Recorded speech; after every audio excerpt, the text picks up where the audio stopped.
Welcome to another episode of Break Free from Binge Eating with me, Victoria. If you are an avid listener, welcome back. And if you are brand new, or if you are a client or a follower of Millie, who is a guest in this episode, then welcome. I just wanted to do a little introduction before we go straight into the video, because I feel like I need to explain why I've asked Millie to come on this YouTube video on my podcast, because from the outside looking in, it may seem completely controversial and contradicting what I actually teach and what I stand for. However, of course, there is a reason why I invited Millie on, and I'm so honoured that she said yes to coming on and having this conversation.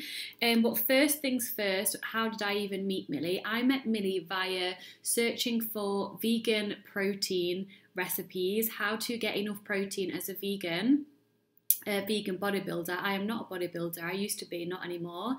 And I'm not vegan either. I just prefer to eat plant-based. So as someone recommended me watch Millie's YouTube videos for some ideas on what she eats in a day to get the protein in, which of course, as we all know, helps with muscle building and recovery, which is important to me because I love fitness and weight training. So that's how I found Millie and fell in love with her energy. I fell in love with how she communicates, how she shows up in the world. Also, I believe she's so empowering for myself and for other women, because she just shows up 100% as herself, without caring what anyone else thinks about her. So that's something that we dive into in our conversation. And also another reason why I asked her on is because, having followed Millie's story, and she's had a traumatic childhood, I was so intrigued how she used that trauma and turned her pain into her power. And now she is living her dream of being an online success coach, a physique coach, and helping women change their lives from the inside out. So that is why I've got Millie on. We actually delve into dieting and the controversy between my world and her world, and body image and binge eating and all those things. So I'm so excited that you're here. Without further ado, I will edit the next part of the episode. So let us know what you think. Tag us in your Instagram stories, and I look forward to hearing from you soon. All right, then let's dive into this. Welcome, Millie, to the podcast. Hello. How are you doing? I am amazing, thank you. It's an honour to have you. How are you doing today? I'm really well. I am busy as ever, busy doing what I love though, so I'm feeling good. It's been a whirlwind, obviously, after my competitive season, just kind of finishing my last shows. So the last couple of weeks, I've almost like replaced everything that's been prep related with like social occasions and more work. So I'm equally as busy, but really having a good time and feeling a whole lot more energetic, which is nice. Good. I love it. I can't wait for this conversation. I'm so excited for this. First and foremost, 10 quick fire questions so the listeners can get your vibe. Are you ready? I am terrified, but also ready. Okay, number one, sweet or savoury? Always sweet. I knew that. That's why I like you as well, because you're a girl after my own heart with the sugar kind of thing. Yeah. Number two, your ideal holiday? Oh, okay. It's got to be something where I can be active but have a beach nearby to chill out. It's got to have really nice fancy restaurants so I can get dressed up, but also it's got to have like ravey, dancey vibes so I can go clubbing. Basically, I want to move a lot and I want to eat a lot and experience culture. That's what I'd like to do. Love that. Okay, you don't have to answer this next one, but it's in there to ask you. Your favourite sex position? Oh my God. Yeah, we've gone there already. Dad's not listening, but I'll say it's my favourite animal, so we'll go for doggy. Oh yeah, that's a common one, you know. I'm not surprised. but if we delve deep into that later, it will turn into a very different podcast. Exactly, so we'll leave it there, but it's very interesting to find these things. Okay, this is a funny one. Number 4, would you rather do 1,000 chest to floor burpees or run half a marathon? Easily the burpees. Absolutely. Okay. The burpees. Okay. Running is not my forte. My knees would crumble. Okay, I think I'm with it only being half and not a full. I don't know. I'd have to sleep on that one. Can barely do a 5K. I'll stick to the burpees. Okay, number 5. Have you got a favourite quote or mantra? Yes, I do. It is, the obstacle is the way. I'm guessing you've read the book. Absolutely. It is one of the only books which has resonated with me massively, and I literally take that mantra with me through every part of life. Whenever an obstacle arises, I know that if I embrace it instead of avoid it, that I'm going to just come out stronger. So absolutely, that is my number 1 mantra. I love that. And this is obviously going to be, when people are listening to this, it's already going to be aired. But honestly, the title of this episode, I was going to ask you if we could call it The Obstacle is the Way with Millie. Oh my God, no way. I love that. Yes, absolutely. I was planning to record my own podcast actually, kind of talking about that. Maybe now I'll have to kind of like call it 2.0. But even so, it's going to be excellent to delve deep into that and to talk more about it. Yeah, I can't wait. Almost. All right, number 6. You have, but do you know what your top 3 values are? Ooh, I think I don't necessarily like sit and break them down as much, but the things that really, really matter to me are kind of like honesty combined with integrity. So always acting within what is your own values. Secondly, I suppose just helping people and always endeavoring to do what you can for others is massively important. And then third, I'd say, courage and bravery is really important to me. And a lot of the time people think that you need to have that, but it's not about having it. It's about just doing and stepping outside of your comfort zone, which is a lot of where that comes from for me. The confidence competent loop, for sure. You're not ready to do it, just do it, and then you realize no one died, and then you do it again, and then you're like, oh, this is cool, I can do it now. Yeah, and it's an ever expanding comfort zone, and then you get to live your whole life pretty comfortably in the end when you've expanded it that far. Hell yeah. If you could only eat 3 foods for the rest of your life, what would they be? The difficult one. Oh, this is a very difficult question. Does it have to be 3 specific foods? Or can it be food groups? No, you can't say fat, carbs and protein. I mean, that'd be one way to break the system, wouldn't it? I would definitely have to say like fruit. I would need some kind of fruit. I'd probably go for a high carb fruit like banana. When it comes to like a protein source, I'm just gonna go for, I don't know, with me being vegan, it's pretty tricky, to be honest, to find one that's just a sole protein source. So like I'd probably go for protein powder, bananas, protein powder, and then I'd probably go for some healthy fats, maybe go for some chocolate. But you combine all of that together and you don't really get much, do you? Maybe I could make some protein ice cream if I added water. Yeah, I'm sure water would be available in this random question that I've just made up to see what your answer would be. Yeah, that was a tough one. I don't like being restricted. And I say that, but this podcast is going to delve into a whole lot of that. Absolutely. Number 8, what are 3 things that you love? 3 things that I love. I love company. I love independence. And I love moving my body. Those are things that I really love. Dogs or cats? Always dogs. Yay. I did wonder that because I've not seen you with animals, because I've stalked you on YouTube, Facebook, Instagram, not Facebook, podcast. Yeah, I don't have pets of my own, but that's because like I'm a leaf blowing in the wind right now and don't need much baggage. But if I did, I would definitely go for a dog because I absolutely adore them. Oh, me too. And last but not least, I'm so grateful you did say yes, but why did you say yes to coming and sharing your wisdom today? Well, I like to share knowledge however I can, and if someone gets anything out of this podcast which is going to benefit them, then I'm technically staying true to my values there. But also because I'm really, really interested to kind of see how this podcast goes by talking about our different values and comparing them, and also just delving a little bit deeper into perhaps my journey and how that resonates with your audience, because we do have different audiences. So it's going to be nice when we have a little bit of conversation topic that might be conflicting a little bit. It's always nice to have a juicy conversation rather than just, nodding along the whole way.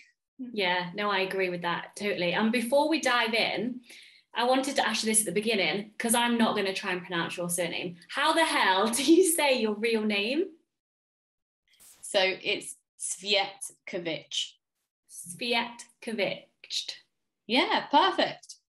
Cool. When I was listening to your podcast and you spoke in the Russian accent, I was like, please, can you do the whole podcast in the Russian accent? I mean, I would have to concentrate really hard. I'm not sure after the busy day I've had to have the brain power, but that could make it even funnier. So if you're wondering what I'm talking about, go and listen to Millie's podcast, which is called the Mindset Mill podcast. Yes, I have just recently launched it. I've got only, I think, 2 episodes out already, but no, there's 3, but there's a few more planned, a few more guest podcasts, and I had a light bulb idea today for another one that I might record this week. So it's all about, you know, health and fitness, but also kind of banishing the bullshit that is in the fitness industry, helping to empower both men and women, and just really, you know, helping you own your shit and master your mindset in the long run. I love that so much. Right, let's dive in then. So can you start off, Mills, by sharing a little bit about your background, what you do and how you help people today? Yeah, absolutely. So my background is a bit of a complex one. I grew up and went and studied to become basically what is a nuclear scientist. So I've got a master's degree in chemistry, and up until very recently, I was, you know, working for the government and delving a lot of time and energy into kind of building a corporate career. Realized that didn't make me happy when coronavirus hit and we went through the lockdowns. Along the kind of last 3 to 4 years, I've been on my own journey of self-improvement, and due to that I started coaching people, you know, for free. Eventually built that up to the point where I decided to go all in, quit my corporate job, and now I'm a full-time online coach. So a physique coach is kind of what I call myself, but more and more so I'm feeling like I'm more of a general fitness, well-being, both mental health and physical health coach, because I try and help my clients in literally every aspect that I possibly can. I love that so much, Mills. And can we delve into a little bit about what you experienced as a child growing up? You've had a traumatic childhood. And one of the things I love about you is the fact that you've not let that stop you from doing what you want to do. In fact, again, referring to that book, you've seen it as the obstacle is the way. This has happened for you, not to you. Have you always been in that mindset, or did you go through a kind of a victim stage? Yeah, no, I absolutely haven't always been in that mindset. And there has been many years, more years of me not being in that mindset. And I really wish that I had learned it earlier. But when I was younger, I grew up pretty much since I can remember. My mum had severe mental health issues. So at home, it was very turbulent, quite traumatic, not a normal upbringing whatsoever. Lost my mum when I was quite young due to her mental health issues, and then a lot of responsibility fell on me, growing up to, you know, look after my family, my siblings, earning money, and a lot of that reason was why I studied so hard to go and get that corporate job in order to be able to escape and to kind of make a life for myself. But as well as that, while I was at uni, you know, I developed was diagnosed with a chronic illness, inflammatory bowel disease, which I had kind of been unwell for over the past 3 to 4 years. But initially, the 2 years when it was diagnosed, those first 2 years were quite bad. And so there were more obstacles there, having to deal with quite a long period of being unwell and unhealthy. So there has been a huge amount of hurdles that I faced over the years. But it was only really, I'd say, in the kind of year of 2019 that I really started to work on that self-development and change my mindset. I love that. And what was the biggest thing you've learned about yourself in your life so far? Like, as you've got to know who you are and worked on yourself, what have you got to know about Millie, who you are? Yeah, that's a good question, and I feel like I need a therapist sometimes to ask me those kind of questions, so I think about it a little bit more. I'm a very humble person, so I don't spend a huge amount of time, you know, sitting and marinating in my success, because I'd much rather be doing stuff that kind of, you know, makes me perhaps what some people would quote as successful. But for me, it's just that when I put my mind to something, I will do it, like regardless of whatever is thrown my way, or I will find a way, or I will seek help. I feel like if I had a middle name, which I don't, because Serbians don't do that for some reason, We don't have middle names, we just have our first and our surnames. But if I did have one, I think it would probably be resilient, because it feels like nothing that's beaten me down in life has ever stopped me. And in fact, I've only just kind of like come back twice as hard and just pushed on. So I don't know where that comes from. I think it probably comes from my dad, because he's also gone through a whole lot of, you know, pretty traumatic stuff in his life. But amazingly, it's inspired me to get to a really good place. And yeah, I'm just trying to kind of teach that to others now, because I feel it's just my duty that I figured it out for myself. So powerful. And I don't have a middle name either, which is very random. Yeah, I know. A lot of people have middle names, don't they? I feel like it's really common to be like, have your granddad's name as your middle name. But yeah, we don't do that. No, I don't know why I haven't either, but there you go. It's just another funny connection. Yes. I would love to visit your binge eating days. Yes. I know you've experienced binge eating. How was that for you? And then how did you get help that you needed to overcome that? Yeah, so my binge eating started due to the fact that when I decided and learned about, you know, how to track my calories and to start on my own weight loss journey after being, you know, diagnosed with my illness, becoming unhealthy, I restricted so much, like really, really intensely. And after the occasion that I was dieting for had finished, I naturally fell into my body is so hungry, it's going to eat everything in sight. And over time that kind of progressed, and I just kept, you know, restricting and overcompensating, overtraining on certain days where I had binged prior to that. And it just got to the stage where it felt like someone had possessed me, that I'd be, you know, going to the shops and just loading up my basket with biscuits and donuts and all the pastries and everything that I could find. I'd sit and I'd eat all of it, and then I'd, you know, go and hide the wrappers. I'd be so full that I'd feel like I couldn't move. I'd feel disgusted. It would impact me the next day. It would impact my training. And it got to the stage where I think my binges had become so frequent, they were every couple of days, that I constantly felt just like under the worst fog and just so sick that it got to the point where I was like, I need help. I really do need to seek help. And I just started Googling binge eating help, and I found a local charity to me whilst I was at university.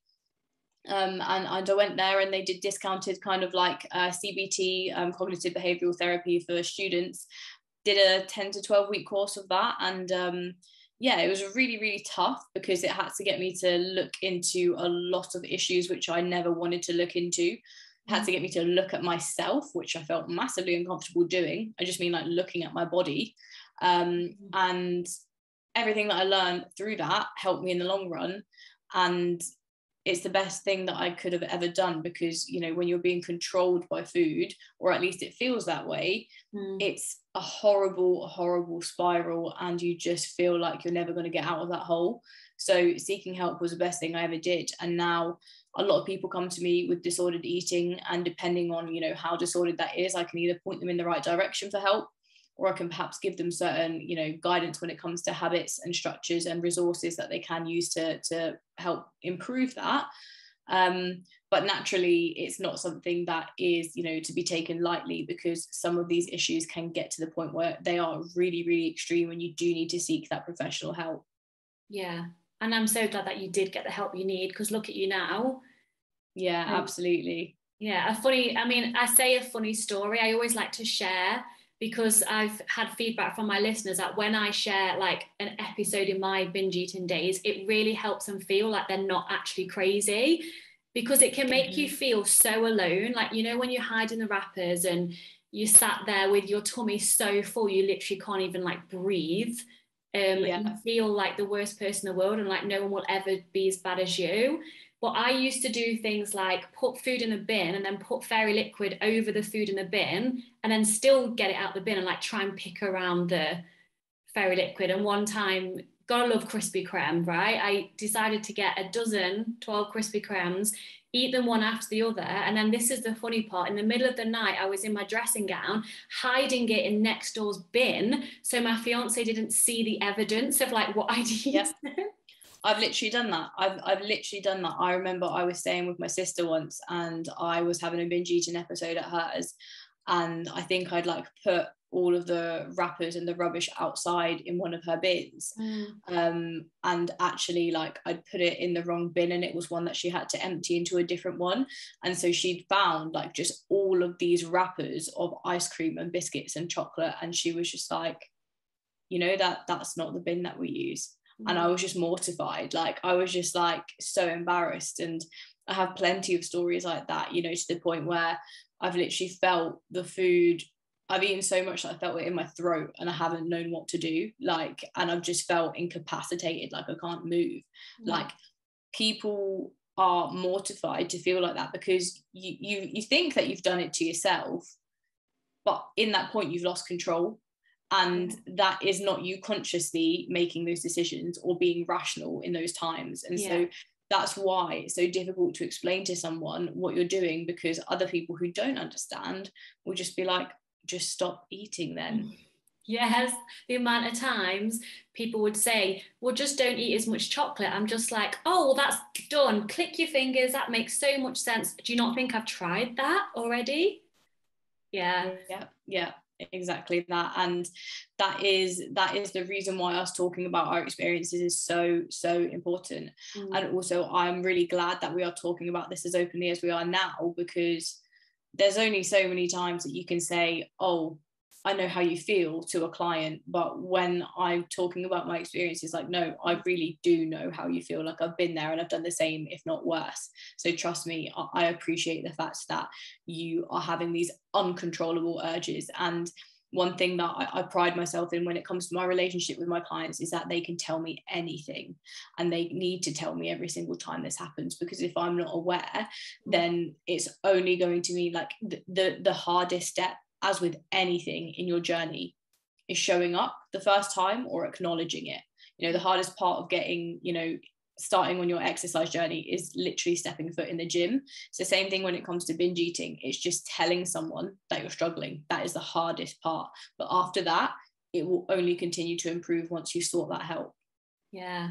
And it follows on nicely to my next question. And I'm just curious, due to the nature of your business, do you have many women that struggle with that? Or is it more kind of towards the emotional eating, or they, because they just don't know how to nourish themselves? So as you and I both know, if we're not nourishing ourselves with carbs, fats and proteins, if your body's constantly searching for nourishment, you're gonna crave the processed food, because your body just needs something. And if you're not feeding it what it actually needs, like nourishment, fats, proteins, carbs, vitamins, that feeling will never go away. Do you experience that with your clients? Or yeah, massively. It's so common. It is really, really common with a lot of my clients, but for various reasons.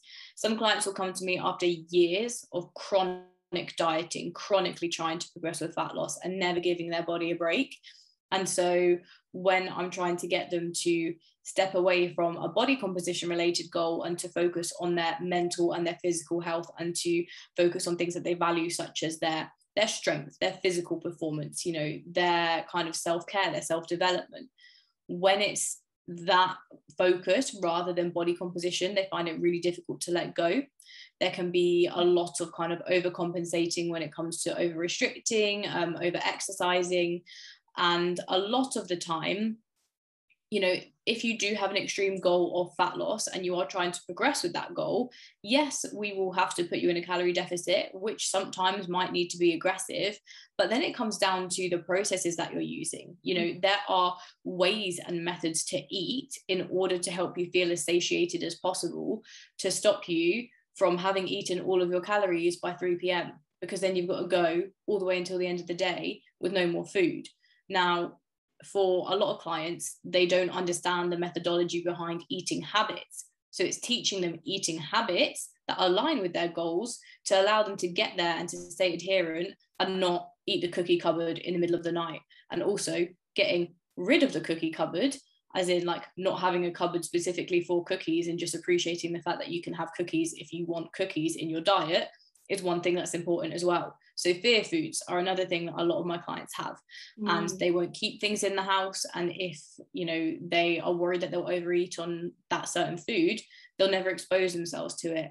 But by doing that, they just make themselves crave it more in the long run. So there are so many things that will contribute to my clients kind of reasons that they might binge eat, experience binge eating, emotional eating. The plethora of reasons is probably beyond the scope of all of my understanding, which is why I'm investing into more training into it, because this is something which is only recently coming to light and really being brought to having the airtime that it needs to be given when it comes to the online coaching process, when it comes to just understanding eating disorders. Because similarly to mental health, it's only in the last kind of 10 to 20 years that we've started acknowledging that is part of an overall human's health as well. Absolutely, yeah. And it leads on. My next question was and I would love to share my take on it as well. Why do you think, because I know many women, my sister being an example, who has never struggled with disordered eating, emotional eating, binge eating. I mean, to be honest, she's never really dieted, which is probably a correlation, but some women can happily diet and they just never experience that. Again, I believe there's no right or wrong answer to this, but in your opinion, why do you think that is? It's a very good question. And to be honest, I think maybe just from my experience, I find it rare that I'll ever speak to a woman who has been able to just go on a diet, but not kind of feel any kind of like negative connotations towards their eating process or their body. However, if it is a case that you have been brought up to the fact that you are able to diet should you want to, it's because you've never had perhaps the negative outlook towards your body. Perhaps you've always known that food is there to fuel you. Perhaps you've been brought up in an environment where food is treated as fuel, and a lot of the time that's not necessarily what happens, just due to the fact that what social media perpetuates, this ideology that the last 10 to 20 years, if not even before that, women need to be slim, women need to look a certain way. And if your parents are brought up believing that and you see your mum and your sister do that, that can trickle down. However, if you are brought up in an environment where you might have more kind of athletes in your family, where you are taught about nutritious food, perhaps if you do diet, you're just kind of appreciating the fact that you can utilize food as the tool that it is. But for myself, where food was always something that was used for celebration, where food was always used something that was kind of at the forefront of everything that we did within the family, big eaters, and not having much nutrition knowledge, well, let's just say that we ate our hearts out all the time. And it's something that my family, even to this day, they don't understand why I don't now eat everything on my plate, because I don't need to let everything on my, I can eat to satiation and be comfortable with leaving that food there, but they see that as food going to waste. And so it really does depend on like how you've been brought up. I think it is an important factor there. You've hit the nail on the head. I always say that dieting is not an action, it's a state of mind, meaning like I've done many years work on healing my relationship with my body first and foremost, because it all starts with body image. If you were happy with your body, or you didn't give a shit about what your body looked like, you wouldn't even have gone on that diet all them years ago. You just wouldn't. So yeah. I feel that it's definitely how you feel towards yourself and your body as a package, because we're more than just our arms, legs, tummy, etc. Conditioning is everything. If we've been led to believe our whole self-worth is totally reliant on what we look like to other people, how attractive we are, all those things. And then another thing that I've noticed from myself, personal experience, and from my clients is the personality traits of perfectionism, all or nothing thinking. And that was Absolutely. me. And it's the whole on the wagon, off the wagon. There's no balance. There's no kind of just normality there. Like my sister has that, which is so ironic, because yes, we're two different people, yet we've had very similar upbringings in the same family. There's only 18 months between us. So it's amazing to see how different we are in that respect. But I was a perfectionist. So nothing was good enough. And I would also then, I believe what I see in my clients, when we go deeper, so people come to me and they can't stop binge eating, when someone said this to me all those years ago, and that is, it's not about the food, I would be so fucking angry. Of course it's about the food. It's not about the food. You take away all the layers and get to the deep root of it all, and it's body image and self-worth issues. Because when I did used to feel great about myself, exercise, eat well, nourish myself, I would self-sabotage because I didn't think I was worthy of being happy. There's like so Absolutely. many layers to this. No, I completely agree, and I cannot believe I even missed the part where you said the all or nothing approach. Absolutely. It's one thing I see very commonly across my clients and me as a person. You know, when I go all in, I do go all in. That manifested itself in the wrong way when obviously I did have my binge eating struggles. Now I can control that a lot more because I have the knowledge of, you know, health, nutrition. For instance, going through my prep and my bodybuilding shows, I had to be completely all in. However, should I have ever got into a position where I realized that was detrimental to my mental health, or perhaps I was really struggling physically, then I would pull back and say, this is not worth compromising my mental health for. This is not worth compromising my body image for. And I think particularly when it comes to what we see on social media a lot of the time, people don't appreciate the fact that they are putting, just as you said, their body image, your arms, your legs, your tummy, just literally how much body fat you're carrying, which no one cares about aside from you. Yes. They are putting they are putting that in front of their happiness. And when you try and say that to someone at first, it's really hard for them to digest. But when you do delve deeper, you really need to think about, we're talking about body fat here. What does body fat actually offer you that it's going to define your happiness depending on what percentage you might have? And so it's when you start looking into those questions that it's really, really interesting. And so I know someone can turn around to me and say, but wait, you're a hypocrite. You've literally just spent 6 months dieting to get lean for a competition.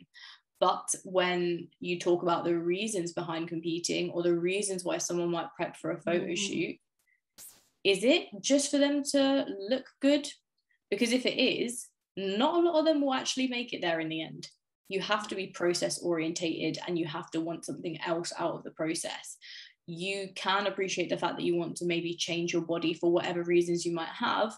But if that is your only reason, just for your physical appearance, it's going to make that process a whole lot more difficult and possibly even detrimental to your mindset in the long run.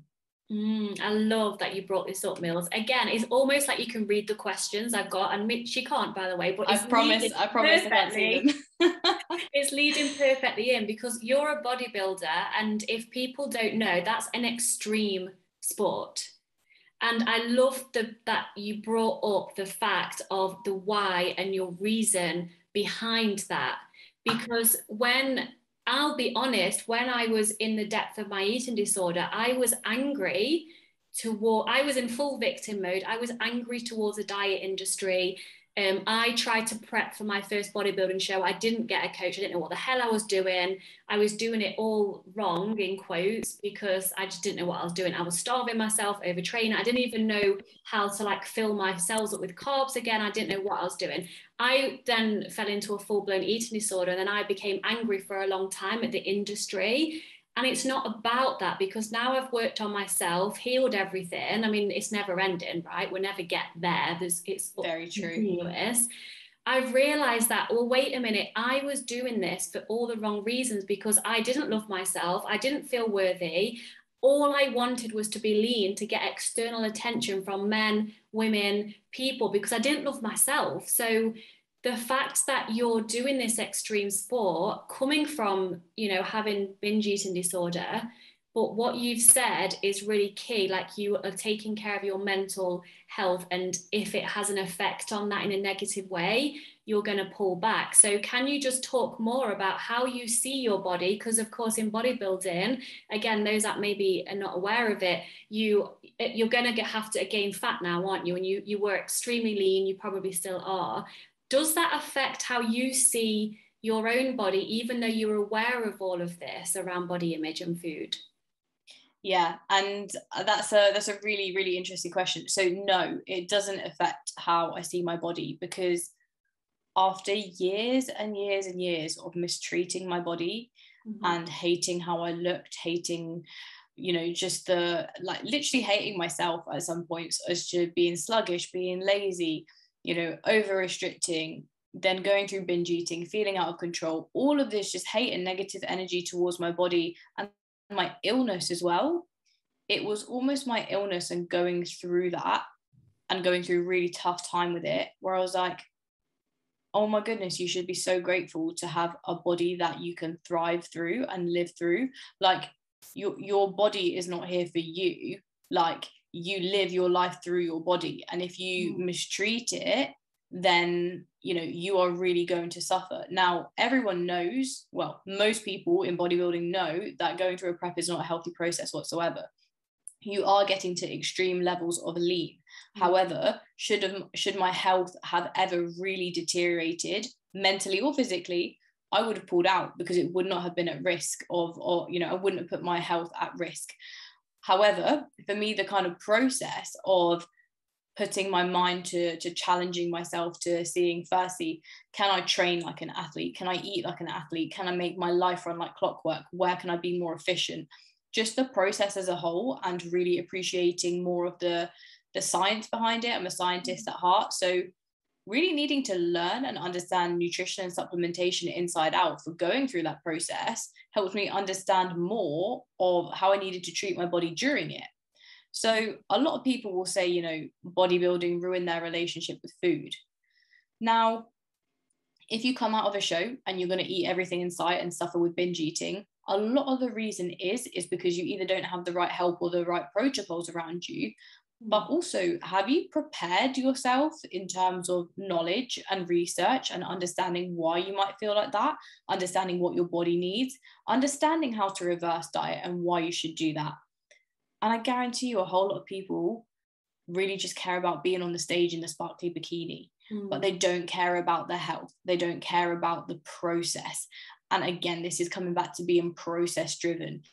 If you're driven by the process, understanding it, then you are going to be so much more likely to get through it without suffering the really detrimental consequences, whether that be physical or mental. So for me, I appreciate my body for everything that it can do for me. And now I know that I did kind of neglect my health a little bit as I was getting lean to go through the process, because that was my priority, because you need to acknowledge that your health is not your priority if you're going through a prep. But now it's time to put the focus back on my health. And what does that mean? That means gaining body fat.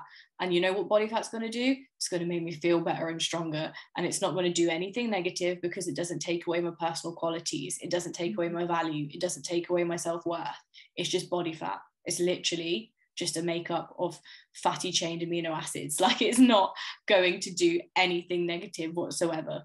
Oh, I kind of want to like wrap that little part in like a GIF or something, because for you, this is why it's so great to have you on, Millie, because to have an open conversation like this, again, completely contradicting to what I teach really, but I really felt guided to have you on, because what I don't like about the diet industry, and some of them may be well-meaning, they wrap dieting up in a pink fucking bow, and they're like, oh, if you can't stick to it, you just need more willpower.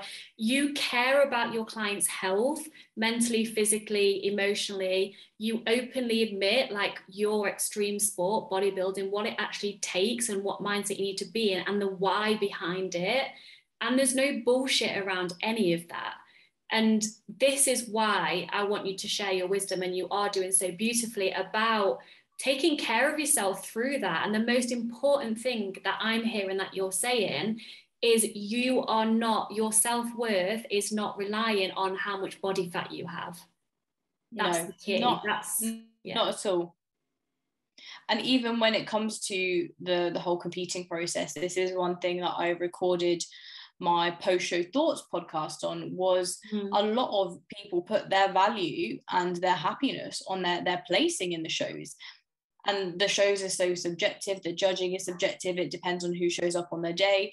So when it comes to that sport as a whole, if you're really putting your whole life hanging on that sport, and you can't, you know, take yourself out of the situation of realizing that, you know, first place or second is not going to define you as a person, then again, you're going to be very unhappy. If you're doing it for the process, though, you could do it for the rest of your life if you really wanted to, because you love the process. But again, it is important to kind of remove the focus from those things that are not what is most important, your mental and physical health. Yeah. Wow. Oh, thank you so much for sharing all of that. And I'm looking at the time. Right, we've got 15 minutes. I've got so many questions. Let me pick. Okay, right. Sorry, I like to babble on for a little bit. Me too. It's brilliant. But I would like to, you come across so confident however you show up. And again, that's one of the things I love about you, because it almost gives other people permission to do the same, to show up as themselves.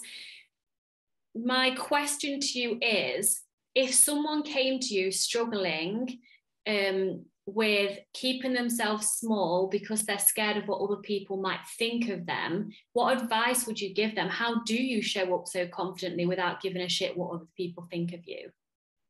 Yeah, now this is a tricky one, and of course very situation dependent, but it is all about, so like the pillars of my coaching, I like to think, are almost like a bit of an empowerment pyramid, where I've got the first pillar, which is identifying your self-limiting beliefs.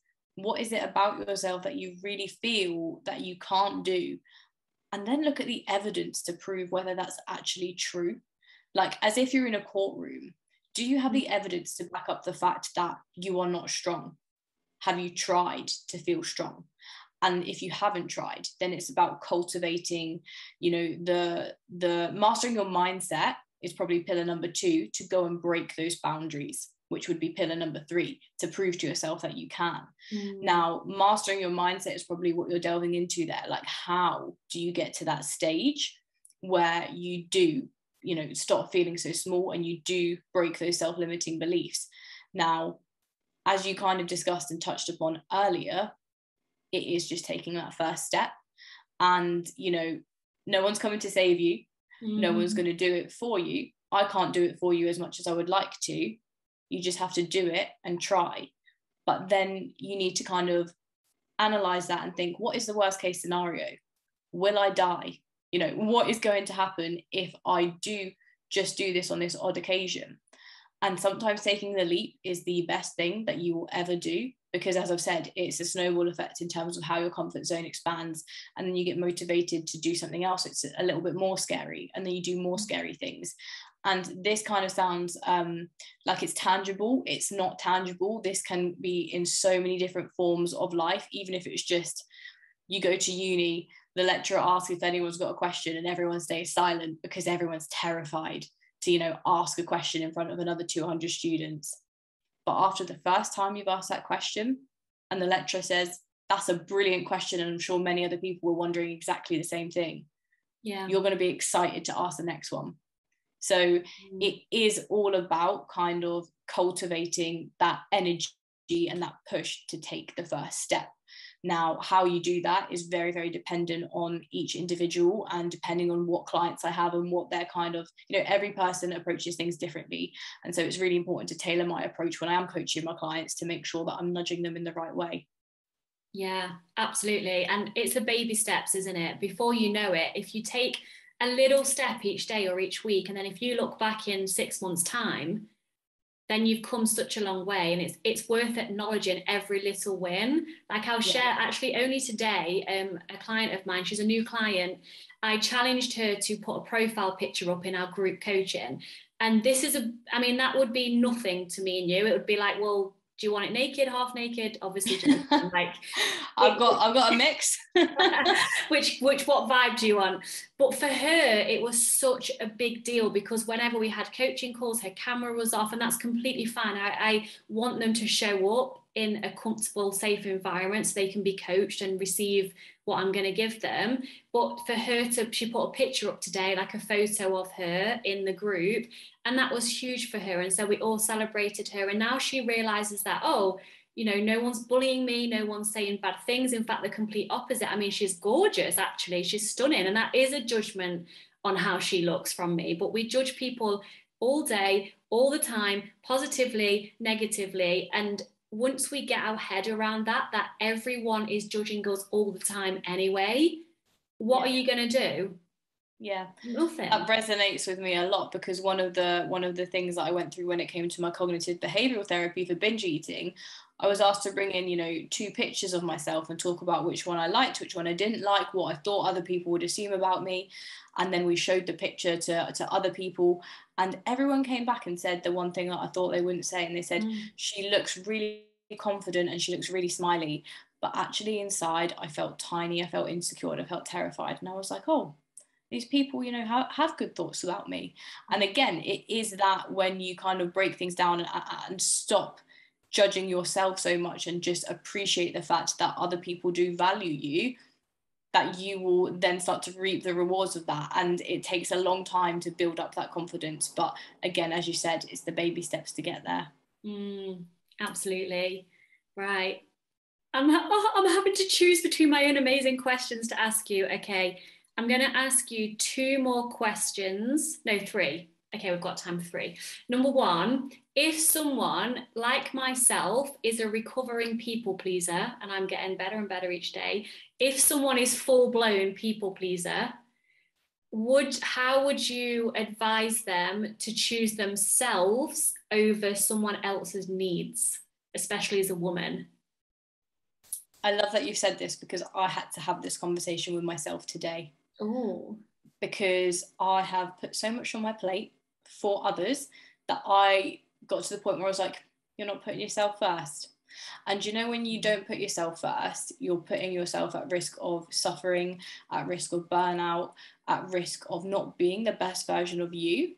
And when you're not the best version of you, it's not actually only for you, and it's not only your suffering, but you can't give your 100% to everyone else around you.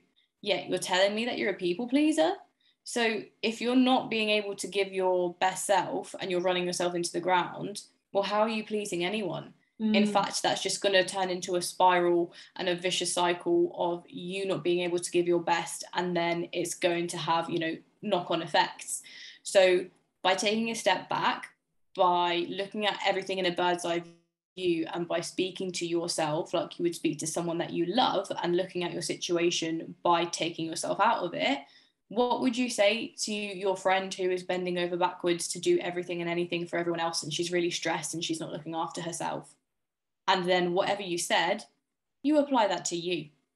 And that is exactly what I had to say to myself today. And I was like, Millie, you need to make some time for self-care. Later on, you're having a bath. And absolutely, it is so important, because all of us do every now and then need to remind ourselves and refresh our brains when it comes to that. So yes, I hope that helps, because it's helped me and myself today. It's helped me as well. So I love the zooming out, taking yourself emotionally charged out of it. And what advice would you give to someone else? It's so funny how we don't take our own advice sometimes. Even as coaches, I am telling people all day, every day, you come first, self-care, self-love. And then when I'm feeling a little bit like ratty and tired, I'm like, well, wait a minute, Vic, if you just fucking look at your schedule last week, no wonder you feel this way. And I'm like, oh yeah, I go to my inner child, give her some love, and then schedule like for myself. So thank you for the reminder as well. Absolutely. Again, okay, 2 questions. So a little short, sharp one. When you notice that you're in maybe a negative mindset or a bit of a funky mood, because we're allowed to be negative, we don't have to be positive all the time. What do you do to bring yourself out of that when you're ready to come out? Yeah, that's a really good question. So as you said, I sit in that emotion and I acknowledge, Mills, you're feeling a bit fucking cranky today, aren't you? And it's okay. I will sit in it. I'll kind of ponder on why. And very soon I'll be ready to come out of that, just because as the kind of person that I am, I'm quite a high energy person. I'm quite a positive person. I'm a people pleaser. And again, I can't be my best self if I am in that negative space. But what I will do during those times is maybe prioritize a bit more time for me, for self-care, for independence, to be able to give myself the quiet time that I need to maybe process those emotions or those feelings. The other thing that I do, and I find is really helpful, is just a bit of gratitude journaling, just some positive affirmations, you know, writing down I'm grateful that I can wake up today and make myself a cup of coffee. I'm grateful that I can work with incredible women and men every single day. I'm grateful that I still have my loved ones around me. You know, I am a strong, independent woman. All of those things, I'll kind of look at the list and after I'll be like, oh yeah, life ain't too bad. Let's crack on then. I love that. And I'll tell you, it's something funny that my fiance said the other day.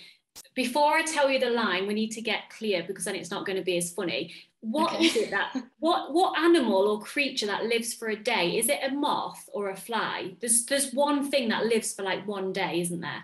It's got to be some kind of fly. Is it, or is it? Yeah, I feel like it's a fly.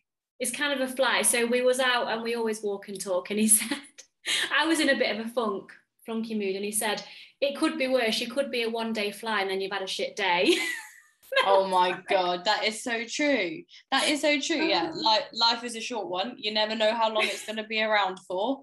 That is very, very true. It just cracked me up because he's Dutch. He's got an accent as well. The way he said it, it just, and because I was in a funk, and then that just got me straight out of it. So funny.